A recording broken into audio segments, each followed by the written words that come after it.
Hi, I'm Shaun Tomson, and today I wanted to talk to you about the equipment that you need to get out there and go surfing. Surfing is a really simple sport. You need your board, the body, the equipment, and the surf.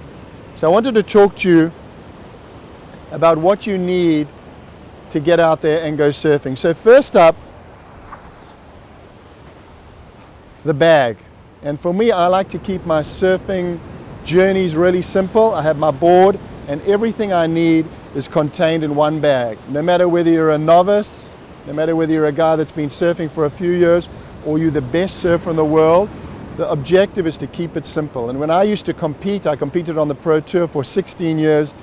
Everything that I needed to go down to the beach that day was contained in my bag, and I carried my surfboard with me. So my mind was really clear because I knew all my equipment was in this one bag. Now I wanted to go through with you what exactly is contained in the bag. So first up is the product that you're actually going to be wearing in the water. So depending on the conditions, the water temperature and the wind conditions, there's a wide variety of product available to you as a surfer to do two things: one, to keep you warm in the water, and two, to keep the sun off you. So first up,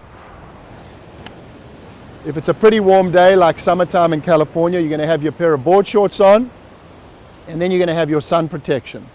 So this is a long sleeve sun protection. This is if it's particularly warm out there and you want the whole upper body covered.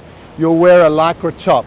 Obviously there's a number of manufacturers. I've been associated with O'Neill for many years. It's the oldest wetsuit manufacturer in the world. They make great lycra top. So this sort of thing, a long sleeve lycra top, is really good to keep the sun off you. They don't give you any wind protection, they don't keep you warm, but it's great to keep the sun off you. So this is a long sleeve lycra top. And then you have same version in the short sleeve version. So I like to get these in light colors. The sun's really hot and you want the light color to reflect the sun off you. So these two items are great if you're going to be surfing in hot weather or surfing in the tropics. If you ever go to the Mentawai Islands in Indonesia, these are great things to have on you, or down to Mexico, to keep the sun off you, because when you're out in the water for a couple of hours, you can get really burnt. Now, if the conditions are a little bit cold, there's a variety of wetsuits that one can wear in the water to keep you warm. So for me, in springtime, this is one of my most popular suits. This is called a spring suit. So this is a short sleeve spring suit. So this is a sort of suit that will keep you warm only when the water's warm. So this is the type of suit that you would wear when the water is about 68 plus. It's not really that effective when the water's below 68 because your legs and arms get a little bit cold, but it's called a spring suit because obviously that's what it's for. It's for wearing in springtime. So I think you can look for, there's a wide variety of manufacturers that make these products. Obviously O'Neill and Rip Curl and Excel. There's a number of Body Glove. There's a million different wetsuit manufacturers, but you want to make sure that you get a wetsuit that fits you snug. It's really important not to have a baggy wetsuit, because the theory behind wetsuits is that a small layer of water gets trapped between the neoprene and your skin and it warms you up. So when you're trying on a wetsuit, it's important to have a wetsuit that fits snug. Not tight, but just snug. And it's also important to make sure that you get a wetsuit that is the correct measurement from your chin down to your crotch area, because there's nothing worse than kind of having that feeling of the wetsuit continually pulling up against you. So that's the spring suit. Then you have a long sleeve spring suit. So another suit for wearing in relatively warm water, gives you good protection against the sun, and also it's great when you have a bit of a wind element associated with your surf session. The long sleeves will really protect you nicely against the wind from a perspective of maintaining that body warmth.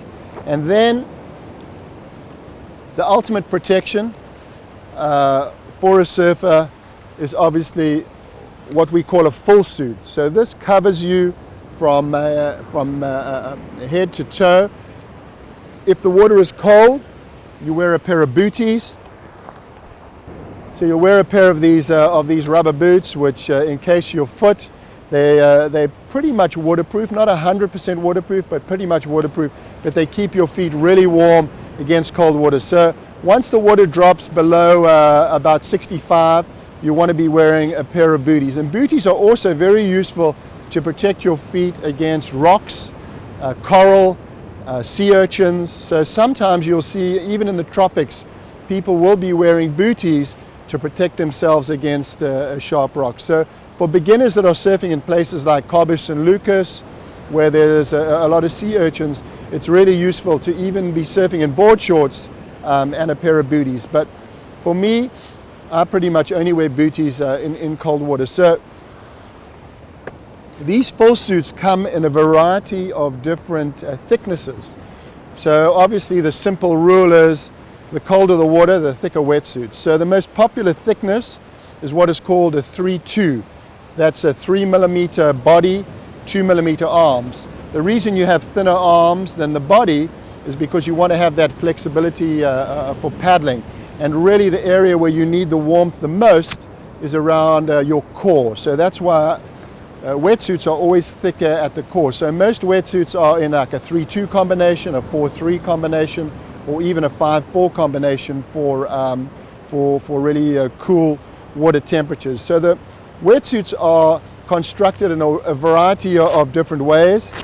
This is a 3-2, so this is a suit for not very cool water, but generally the seams will be welded or taped, and that prevents water getting into the suit. So you'll get a little bit of water through the neck, and that layer of water is trapped between your skin and the outside layer of neoprene, and it heats up and it keeps you really warm.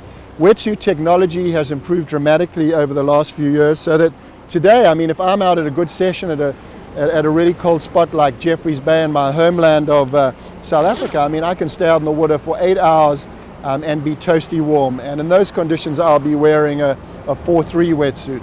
So, simple rule of thumb, colder the water, the thicker the wetsuit. If you're starting out, I would say go with a 3-2, because the 3-2 gives you that flexibility and lightness. As you become a little bit stronger in the water, you can move up to the 4-3s or the 5-4. They definitely are quite a bit harder to paddle in. So that's pretty much the basic wetsuit rundown.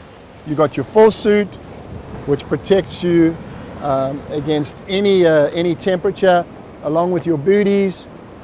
You got your long sleeve spring suit.